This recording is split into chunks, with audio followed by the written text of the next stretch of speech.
Welcome to Ladies Talking Love, episode 70. Sex is cyclical.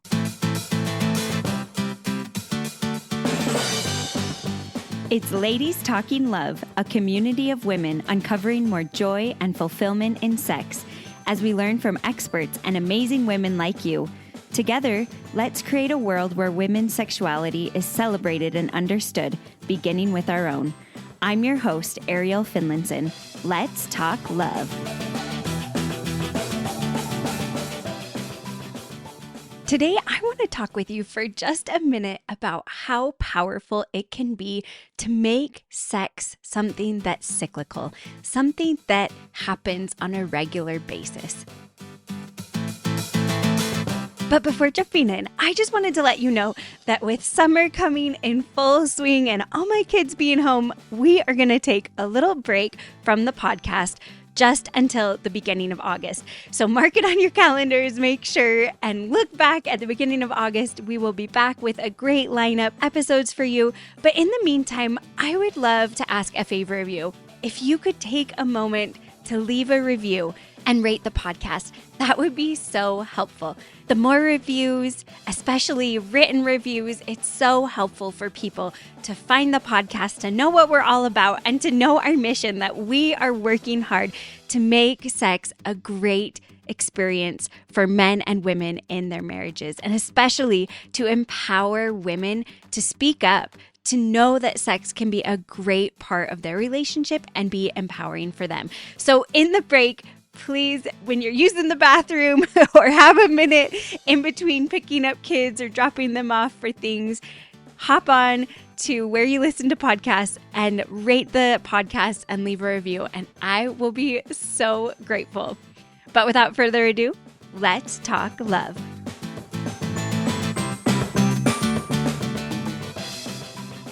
So let's talk about what this means for sex to be cyclical. I'm a little bit of a definitions girl, so I had to hop on and Google the definition of cyclical so that I could have a good definition. And this is what it said. Cyclical is something that is recurring. It's something that happens at regular intervals. And I don't think that that means that sex has to occur at the exact same time every single week or in the exact same way. But what I want you to take away from this is that when you have sex on a more regular basis, it can be easier for you. Let me tell you a story to put this into perspective. So recently, Kyle and I just celebrated our 10th anniversary, and we both really enjoy mountain biking. We don't get to do it as much as we would like together. It's hard. We have to get a babysitter, all of the things. But for our anniversary trip, we decided, okay, we're going to go mountain biking. But it was the beginning of the season. It is the beginning of the season. I had only been mountain biking one other time. And so rocks and terrain that I would have been comfortable going over by the end of last season now felt really scary. And I was unsure of myself. I didn't know if I could make it over certain bits of the trail. And I had to slow down a lot and I felt scared. I had to talk myself through it. And I was so nervous that I even crashed. I got a nice deep cut on my leg and we didn't get to go mountain biking for the rest of our anniversary trip because I could barely walk. But all this to say that because of the break, because of wintertime, I was unsure and more nervous about mountain biking. I was out of practice. And this can be the same with your sex life. When you're out of practice, being intimate and prioritizing that time in your marriage to have sex, and I'm talking about more than just intercourse, but could include intercourse, it can feel scary. It can feel intimidating. It can be hard to get back into the rhythm of being intimate with your spouse.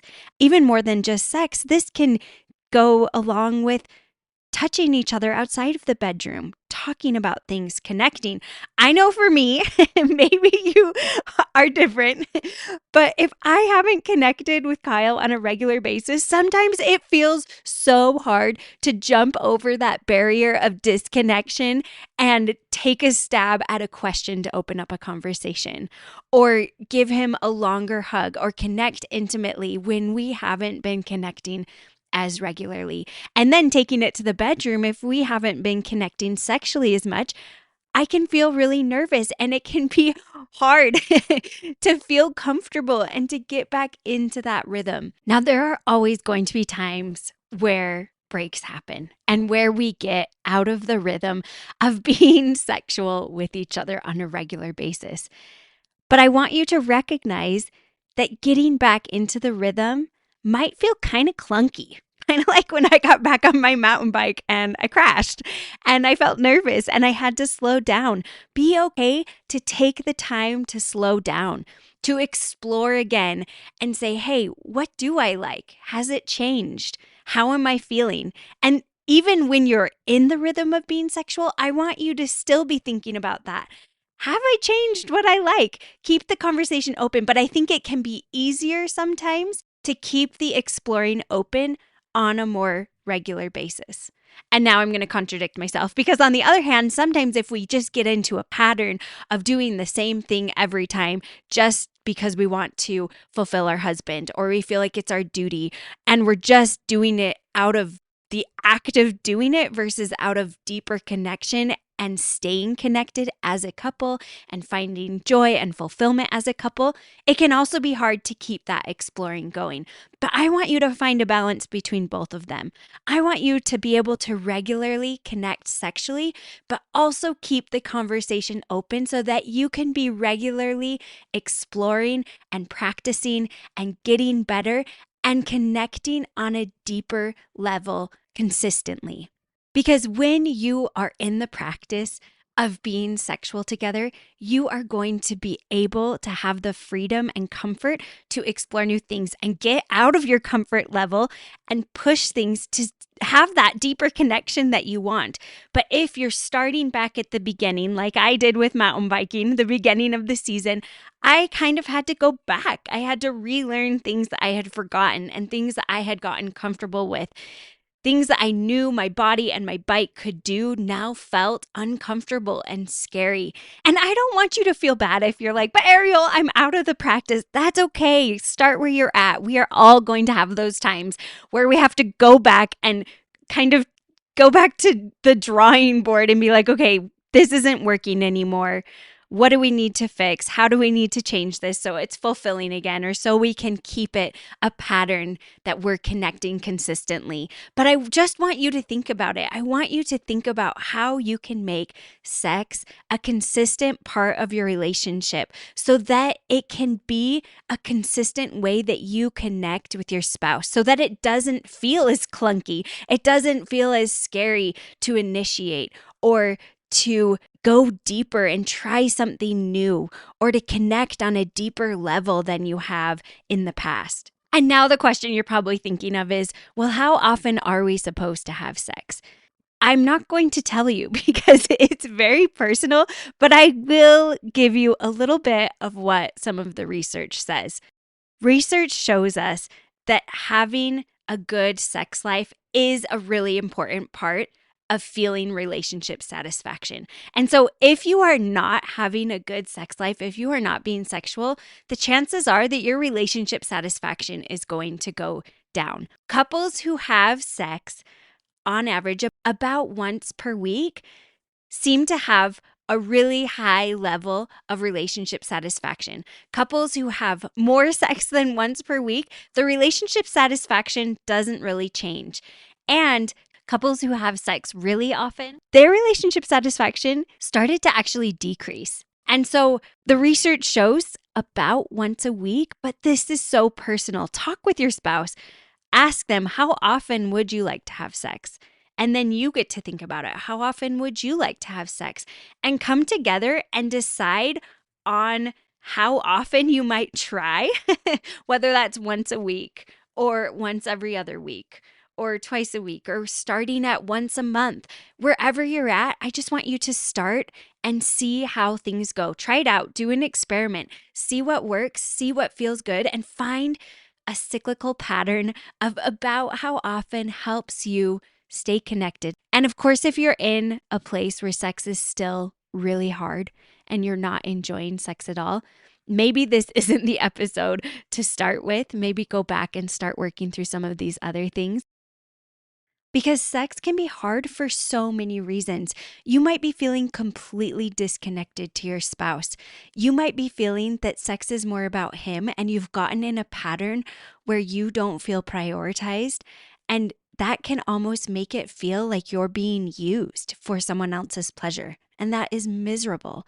You might be in a place where sex isn't enjoyable at all because of the myths and the cultural conditioning that you've been given, where you're coming at sex out of a place of fear, a place where you think if you don't have sex, your husband is going to cheat on you or look at pornography. And there's so much fear around sexuality that sex feels like a chore and a way to stay safe in your relationship instead of a place of deep connection and love. And so if you're in some of these places or something similar, this episode probably isn't where you want to start. I would suggest starting at a place where you can start to connect to your spouse deeper. Find a way to start to unlearn some of these hurtful myths. And we'll link in the show notes some of the episodes that you can use to start working through purity culture, to start working through the effects of the myths that you have about male sexuality, and to start fostering deep, intimate connection, because sex isn't just an act of your body. It is a whole act of your soul. And if you are feeling disconnected or you're not feeling safe in your relationship and the way that you're showing up day to day, there's no way that sex can be a great thing for you. So I would suggest that you start with some of these other things first. But I hope that if you're ready, that making sex cyclical can make it feel more comfortable and make it a place of safety and empowerment for you that is a consistent part of you and your husband being able to connect in that way. I hope this was helpful. I hope it gave you some good ideas to think about and talk about with your spouse. And of course, whatever you find here, try it and take what works for you and what you want to try and adjust it for you and your partner, because that's the most important thing. What works for you is what I want you to do. As always, thanks for talking love. Thank you to all of you who listen and join me on this journey, and to our Ladies Talking Love team who make the podcast possible. Thanks to our sound wizard, Kimberly Demers, and our miscellaneous task whiz, Melissa Havertz.